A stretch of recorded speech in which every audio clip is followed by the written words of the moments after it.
May sabi sa akin yung mentor ko kahapon na napakaganda.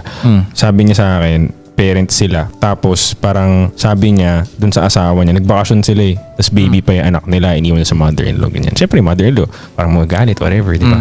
Sabi niya dun sa asawa niya, wag na wag kang ma-feel guilty. Kasi hindi mo magagampanan mabuti yung role mo as a parent pag hindi maayos yung current state Feel mo. guilty sa what? Sa Iwan. sa pagbabakasyon.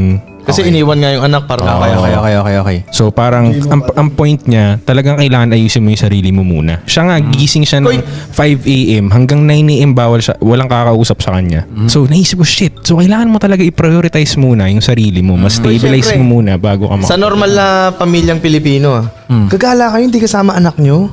Gala ang tingin nila dun. Hindi nila may isip yung... Wala nga mental health. Hindi nila may isip na parang para kailangan mo talaga yun eh. As a kailangan tao mo eh. talaga. Diba? Kailangan mo talaga. Isama nyo yung anak nyo yan eh. Di ba? Sa normal na pamilya yun. Ganun. Kaya nga lola ka di ba? Yun ang sabihin ko, no? Di ba lola, alagaan yung apo? Di ba? Lola ka, nanghingi ka lang naman. Pwede ba sabihin yun? Koy, di ba nanghihingi kang apo? Oo, nangihingi ko. Nanghihingi ng apo sa akin eh. Binigay ko na. Ayaw mo alagaan. Pwede ba yun? Isa pang sinabi niya, don't let anybody judge you on how you spend your money.